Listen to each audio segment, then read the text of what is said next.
అప్పుల బాధలు వెంటాడుతున్నాయా? అయితే 6 జేవిఆర్ వారి జాతిరత్నాలు ధరించండి. హలో అండి, అందరికీ నమస్కారం.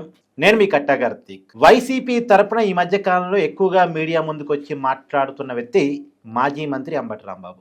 ఆయన సరే ఎంతోమంది వైసీపీ నాయకులు గతంలో ప్రెస్ మీట్ పెట్టారు, ఎందుకో తెలియదు, కానీ అధికారం పోయిన తర్వాత ఈ మధ్య కాలంలో అందరూ కూడా వెనక్కి తగ్గుతున్నారు. కొద్దిగా మీడియా ముందు కనపడుతుంది ఒక ఇద్దరు వ్యక్తులు అనుకుంటే పేరు నాని, అంబటి రాంబాబు అనుకుంటే పేరు నాని ఈ మధ్య కాలంలో తగ్గిపోయాడు. ఇక పూర్తిగా ఎప్పుడు ఏ ప్రెస్ మీట్ పెట్టాలన్నా కనపడుతున్న ఏకైక వ్యక్తి అంబటి రాంబాబు. ఈ మధ్య కాలంలో కూడా ప్రెస్ మీట్ పెట్టాడు. రాష్ట్రాన్ని దత్తపుత్రుడు సొంత పుత్రుడు కలిసి దోచుకుంటున్నారు, ఇద్దరు డిపాక్టర్ సీఎం లాగా మారిపోయారు అంటూ మాట్లాడే ప్రయత్నం చేశాడు. ఈ మాటలో ఉన్న వాస్తవం ఏంటి, ఆయన మాత్రమే ఎందుకు ప్రెస్ మీట్ పెడుతున్నాడు, మాట్లాడుకునే ప్రయత్నం చేద్దాం. నాతో ఉన్నారు ప్రముఖ సామాజిక రాజకీయ విశ్లేషకుడు చంద్ర శ్రీనివాస్ గారు. సార్ నమస్కారం. నమస్కారం అండి. సార్, ఈ మధ్య కాలంలో వైసీపీ తరపున అంబటి రాంబాబు పదే పదే ప్రెస్ మీట్ పెడుతున్నారు. ఆయన యూట్యూబ్ ఛానల్ కూడా మెయింటైన్ చేస్తున్నారు, మీకు తెలుసు కదా. ఎందుకు ఆయన మాత్రమే మాట్లాడుతున్నారు అంటే? ఆయన మాత్రమే మాట్లాడుతున్నారంటే మరి ఏమో అంటే ఆయన మాట తీరు, నేను చెప్పింది వింటారు, వైసీపీకి నేనున్నాను జగన్మోహన్ రెడ్డి గారికి అనే ఇది కావచ్చు, ఏదైనా కావచ్చు. కొద్దిగా ఆ మాట తీరులో కూడా కొద్దిగా వ్యంగ్యంగా మాట్లాడుతున్నాడు, అపహాస్యంగా మాట్లాడుతున్నారు, నన్ను ఏం చేయలేరు అన్నట్టుగా మాట్లాడుతున్నాడు. అంతే కదా. మాజీ మంత్రి, పోలవరం పూర్తి చేస్తానని చెప్పిన వ్యక్తి, పూర్వం అర్థం కాలేదన్న వ్యక్తి, మనకు తెలిసిన వ్యక్తి. మనం ఏదో వీడియో కాల్లో కూడా మహిళతో సరే ఏదైనా కానీ అవన్నీ కూడా వచ్చినాయి కదా. సరే ఏదైనా కానీ ఒక రాజకీయాల్లో వచ్చినప్పుడు హుందాగా ఉండాలి, మాట తీరు సరి చేసుకోవాలి సార్ కార్తీక్, అంతే కదా. అది ప్రజలు చూస్తుంటారు మనల్ని. కాబట్టి ఇప్పుడు ఓడిపోయి ఇప్పుడు ప్రభుత్వం ఏదైనా తప్పులు చేస్తుంటే చెప్పు, తప్పులేదు. అంతేగాని దత్తపుత్రుడు ఇంకొక పుత్రుడు అంటే ఏ మాటల ద్వారా ఓడిపోయారు, ఇంకా మాటలు తగ్గట్లా. అదే అందుకనే పవన్ కళ్యాణ్ గారు మొన్న చెప్పింది, నా గట్టితనాన్ని కూడా చూస్తారు, ఇంకా తగ్గట్లా, మీకు ఇంకా 5 తగ్గలేదు, బూతులు ఇంకా ఆపట్లేదు, వ్యక్తిగతనం చేస్తున్నారు, మీరు ఇట్లా ఉంటే నేను కూడా మారుతాను, నేను కూడా చూపిస్తాను అన్నాడు. గమనించారు కదా. కాబట్టి ఇక్కడ ఏంటంటే ఇప్పుడు ఆనాటి రోజా ఆ మాటకి నోటికి అద్దులు లేవు. రోజా పాపం పక్కనున్న రాష్ట్రం వెళ్ళి సినిమాలు తీసుకుంటుంది, కొద్దిగా భయం అనేది కనపడుతుంది. కాకపోతే ఆటాడుకున్న ఆంధ్రప్రదేశ్లో ఆ స్కామ్లో రేపు మాపు అరెస్ట్ కావచ్చు అని అంటున్నారు. మరి చూడాలి. ఓకే. ఇకపోతే బోరగడ్డ అనిల్ ఏమయ్యాడు, పోసాని కృష్ణమురళి ఏమయ్యాడు, లేకపోతే నిన్నగాక మొన్న కనకదుర్గం గుడిలో ప్రమాణం చేసిన జోగి రమేష్ పరిస్థితి ఏంటి, వంశీ పరిస్థితి ఏంది, ఆ తర్వాత కొడాలి నాని, పేరు నాని, అంబటి రాంబాబు, ముగ్గురే మిగిలినట్టున్నారు.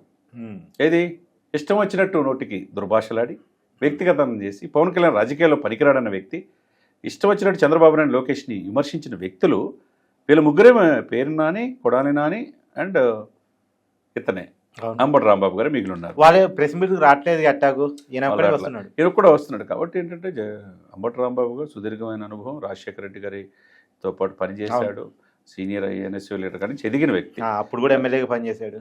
మాట చక్కగా రాజకీయాల్లో బాగా మాట్లాడతాడు, కరెక్టే. కానీ ఇప్పుడు అధికారం కోల్పోయి ఉన్నారు, ఇష్టం వచ్చినట్టు నోటికి ఆ భాషను అదుపు చేసుకోలేకపోతే రేపు ఇబ్బందికర పరిస్థితి అంబటి రాంబాబుకి వచ్చే అవకాశం స్పష్టంగా కనపడుతుంది. ఏమంటారు మీరు?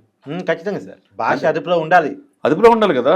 ఇప్పుడు ఏంటి, ఇప్పుడు దత్తపుత్రుడు నీకేమో దత్తపుత్రుడు తీసుకుందా నువ్వు చూసావా? ఉన్న పుత్రుడు దత్తపుత్రుడు దోచేసుకుంటున్నారని చెప్తే మరి అంతకుముందు 2.5 లక్షల కోట్ల అప్పు ఉన్నది, మీరు దిగేటప్పుడు 10.5 లక్షల కోట్ల అప్పు అయింది, దానికి సమాధానం ఎవరు చెప్తారు? ఎందుకు లిక్కర్ స్కామ్లో అందరూ కూడా మీరు లోపలికి వెళ్ళిపోతున్నారు? ఎందుకు అన్ని స్కాముల్లో మీరే వినపడుతున్నారు, మరి మీ నాయకులు వినపడుతున్నారు, ఎందుకు వినపడతారు? అంటే వ్యవస్థలను నిర్వీర్యం చేసింది మీరు కాదా అని జనం ప్రశ్నిస్తున్నారు. చేసిన తప్పులకు ఇప్పుడు అనుభవిస్తున్నారు. ఇప్పుడు అరెస్ట్ అయితే భయంతో మీరు ఏదో ఇదిగా భయపెట్టాలని, అవతల వాళ్ళని డిఫేమ్ చేయాలని, ఒకరి మధ్య విభేదాలు సృష్టించాలని, ఐఏఎస్ సిఏఎస్ సదస్సుకి ఎందుకు పవన్ గారు వెళ్ళలేదు, ఉంటే బాగుండేది, చూద్దాం అనుకున్న ఫోటో ఎక్కడ కనపడలేదు అని వ్యంగ్యంగా మాట్లాడాడు మొన్న. ఎవరు? ఇదే రాంబాబు గారు. అంతే కదా. వీళ్ళ మధ్య రాబోయే 10 సంవత్సరాలు మేము ఉంటాం, మీకు అవకాశం లేదని చెప్పి డోర్స్ ఆర్ క్లోజ్డ్ అంటున్నాడు సార్ పవన్ కళ్యాణ్ గారు. అదే అని అందిపుచ్చుకుంటున్నాడు లోకేష్ గారు కూడా అదే చెప్తున్నాడు. మరి వాళ్ళకేమో నెక్స్ట్ కళ్ళు మూసి తెరిస్తే మేము వస్తామని చెప్పి అంటున్నారు. మరి బాధ ఉంటుంది కదండి కార్తీక్ గారు. ఆ బాధని ఇట్లా మాటల ద్వారా చూపించడం వల్ల ఇబ్బందే పడతారు తప్పితే ఉపయోగం ఏమి ఉండదండి. ఏమంటారు? ఖచ్చితంగా సార్. అంటే ఎందుకని జరిగినటువంటి అంటే ఓటమి నుంచి పాఠాలు నేర్చుకునే పని కూడా చేయట్లేదు అంటే ఎక్కడ అసలు అది కనపట్లా. ఎందుకు సంక్షేమ వాటిని అభివృద్ధిని మర్చిపోయి తెలుగు 151 నుంచి మధ్యలో 5 ఎగిరిపోయి 11కి పరిమితం అయిపోయింది. ఎందుకు ప్రజలు మనం నమ్మలేదని ప్రజల దగ్గరికి వెళ్ళి రియలైజేషన్ సెక్షన్ ఏం కనపడతలేదు సార్. ఇప్పుడు ఎగ్జాంపుల్ సార్, ఇప్పుడు కొడాలి నాని ఎంత అవునన్నా కాదన్న మాస్ లీడరు, కానీ ఓడిపోయాడుగా. చక్కగా. గుడివాడలో వరుసగా గెలిచిన వ్యక్తి మొన్న ఎన్నికల్లో ఓడిపోయాడు. ఉమ్. వల్లభనేని వంశీ ఓడిపోయాడు. ఉమ్. ఈ అంబటి రాంబాబు ఓడిపోయాడు. రోజా ఓడిపోయింది, రోజా ఓడిపోయింది. అమర్నాథ్ పేర్నాని ఓడిపోయాడు, ఓడిపోయాడు. అందరూ అంటే ఓడిపోయారు కదా. ఎవరెవరైతే నోటి దూల దూలతో. ప్రదర్శించారో వాళ్ళందరికి కూడా ప్రజలు బుద్ధి చెప్పారు. కానీ బుద్ధి రాలేదా అంటే అంతే, అదే కదా. ఇప్పుడు వాళ్ళందరూ ఏమన్నారు, పవన్ కళ్యాణ్ గారిని అసెంబ్లీ గేట్ కూడా దాటనివ్వని. అవును. వీళ్ళు ఇంటి గేట్ దాటి ఇటు వస్తున్నారు బయటికి, వీళ్ళు రాలేని పరిస్థితి. ఇక చివరికి అంబటి రాంబాబు గారు కూడా కొద్దిగా ఆచితూచి వ్యవహరిస్తే ఆయనకు కూడా మంచిది. అవును. లేకపోతే ఆయన మీద కూడా ఈ కూటమి కాన్సన్ట్రేషన్ చేసే అవకాశం ఉన్నది. ఉమ్. ఏమంటారు? ఖచ్చితంగా అంతే కదండి. కాబట్టి ఇప్పుడు నోరు వ్యక్తిగత స్వేచ్ఛ, మాట్లాడే స్వేచ్ఛ, మీకు ఎక్కడైనా హక్కులు ఉంటే, ప్రాథమిక హక్కులు ఉంటే, అదే సూత్రాలు ఉంటాయి, అదే విధంగా విధులు కూడా ఉంటాయి. అవును, ఖచ్చితంగా. ఇతరుల మనోభావాలు దెబ్బతినకుండా మాట్లాడాలి, అంటే హుందాగా వివరించాలి. లేకపోతే అంటే నాకు అర్థం కాదు, ప్రజా సమస్యలు కనపట్లేదు సార్. ప్రజా సమస్యల మీద మాట్లాడొచ్చుగా బలంగా. ఎక్కడ మాట్లాడతారు? ఆ టైం ఎక్కడ ఉంటుంది? ఎట్టైనా అధికారులు రావాలని తపన కనపడుతుంది. అలా మాట్లాడితే వస్తారు కదా, ప్రజా సమస్యలు మాట్లాడితే వస్తారు కదా. ఎంత మంచి ప్రభుత్వం అయినా, ఎంత గొప్ప అది ప్రభుత్వం తప్పితే అన్ని ఏదో ఒక మాట్లాడతారు విషయాలు సార్. ప్రజా సమస్యలు తప్పితే అన్ని మాట్లాడుతున్నారు. అది అవును, అవును, అంతే కదా. అవును. అది ప్రజల మోసం చేసినట్టుగా మీరే ఓట్లు వేయలేదు అని ప్రజల్నే నిందిస్తున్నారు. ప్రజల్ని నిందిస్తున్నారు. రియలైజేషన్ సెక్షన్ అనేది కనపడుతుంది.